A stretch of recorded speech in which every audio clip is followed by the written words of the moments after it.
الرحمن الرحیم۔ زائرین کرام، اس وقت ہم مقام جناب ابراہیم علیہ السلام پر ہیں۔ جب ہم مزار پر جائیں گے اندر تو وہاں پر وہ جگہ ہے جہاں پر جناب ابراہیم علیہ السلام کی ولادت ہوئی تھی، اور وہ مقام بھی ہے، وہ پتھر بھی ہے جہاں سے ان کے لیے غذا کا اہتمام ہوا تھا، اور اس پتھر سے دودھ نکلا تھا۔ وہ آج بھی تھوڑے تھوڑے گڈھے بنے ہوئے ہیں، آپ دیکھیے گا اس میں غور سے تو آپ کو نظر آئے گا کہ وہاں سے دودھ نکلا تھا۔ جناب ابراہیم علیہ السلام کے لیے اللہ نے غذا کا اہتمام فرمایا تھا۔ اور آپ سب نے سنے ہیں واقعہ، ذاکر خطبہ سے سنتے رہتے ہیں، نمرود جو جابر ظالم بادشاہ حاکم گزرا، اور اس نے جناب ابراہیم علیہ السلام کو جو ہے آگ میں پھینکا تھا۔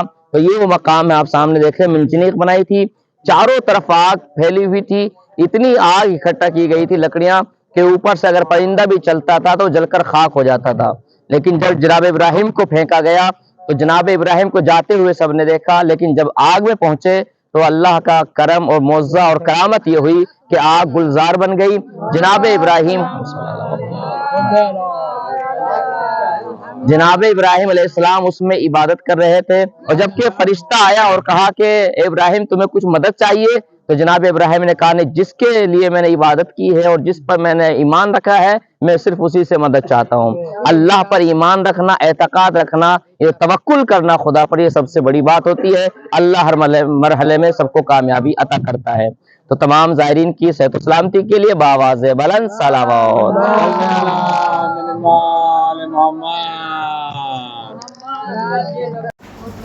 زائرین حسینی السلام علیکم۔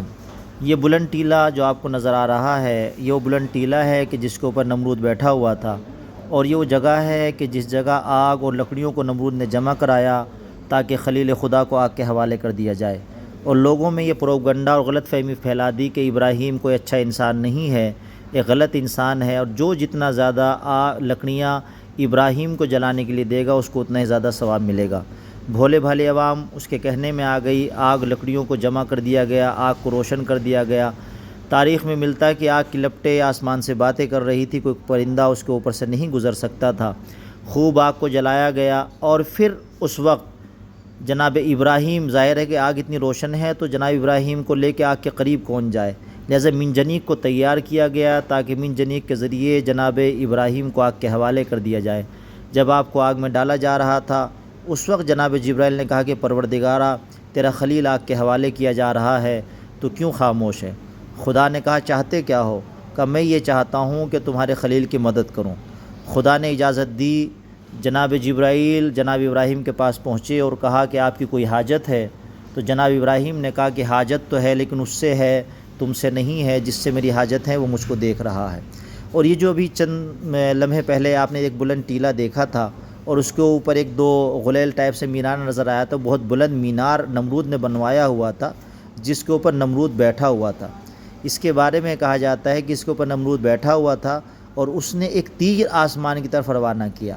جب وہ تیر آسمان کی طرف پھینکا، کچھ دیر کے بعد وہ واپس آیا تو خون میں بھرا ہوا تھا۔ نمرود نے کہا دیکھا میں نے ابراہیم کے خدا کو قتل کر دیا، اور یہ جو تیر خون میں تر ہو کے آیا ہے یہ کچھ اور نہیں ہے بلکہ ابراہیم کے خدا کا خون ہے۔ لیکن اس کا راز نوے امام کے دور میں کھلا، جب نوے امام نے بتایا بادشاہ وقت کو، مامون کو، جب اس کی سواری گزر رہی تھی، اس نے دیکھا کہ امام راستے میں کھڑے ہوئے ہیں۔ تمام بچے بادشاہ وقت کو دیکھ کے بھاگ گئے، لیکن امام کھڑے رہے۔ جب بادشاہ آیا تو اس نے کہا کہ آپ نے راستہ کیوں نہیں چھوڑا؟ امام نے کہا کہ میرے راستے سے ہٹ جانے کی تین وجہ ہو سکتی تھی۔ پہلی وجہ تو یہ کہ راستہ تنگ ہوتا تو میں ہٹ جاتا، راستہ تنگ نہیں لہذا ہٹنے کی ضرورت نہیں ہے۔ دوسرے یہ ہوتا کہ میں نے کوئی گناہ کیا ہوتا، مجھے ڈر ہوتا کہ تم سزا دو گے، میں ہٹ جاتا لہٰذا میں نے کوئی گناہ بھی نہیں کیا۔ اب تیسری صورت یہ بچتی ہے کہ تم ظالم ہو، بنا بات کے کسی پر ظلم کر دیتے ہو، اگر یہ بات ہے تو میں راستے سے ہٹ جاتا ہوں۔ بادشاہ وقت پریشان ہوا، آگے بڑھ گیا، اور واپسی میں ایک مچھلی اپنے ہاتھ میں لے کے آیا، اور چاہتا یہ تھا کہ نبوت کا امتحان لے لیا جائے۔ اور پھر آنے کے بعد امام سے پوچھا یہ بتائیے میری بد مٹھی میں کیا ہے؟ تو امام نے جواب دیا کہ پروردگار نے اس کائنات کو پیدا کیا، کائنات میں دریاؤں کو پیدا کیا، دریاؤں میں روانی کو پیدا کیا، روانی میں مچھلیوں کو پیدا کیا، اور کچھ لوگوں کو اس زمین پہ صاحب اقتدار بنایا، اور وہ اپنے باز کے ذریعے مچھلی کا شکار کرتے ہیں اور ہم امام وقت کا امتحان لیتے ہیں۔ تو امام نے اس وقت یہ راز فاش کیا تھا کہ کچھ مچھلیاں آسمان سے نازل ہوتی ہیں جب بارش کا موقع ہوتا ہے۔ اکثر مقامات پہ ناظرین نے شاید کہیں دیکھا بھی ہو کہ آسمان سے بھی کیا کہتے ہیں مچھلیاں نازل ہوتی ہیں۔ وہ وہی مچھلی تھی کہ جس کے خون میں تر ہو کے وہ تیر واپس آیا تھا، اور جس سے اس کو یہ غلط فہمی پیدا ہو گئی کہ صاحب میں نے تو جناب ابراہیم کے خدا کو قتل کر دیا معاذ اللہ۔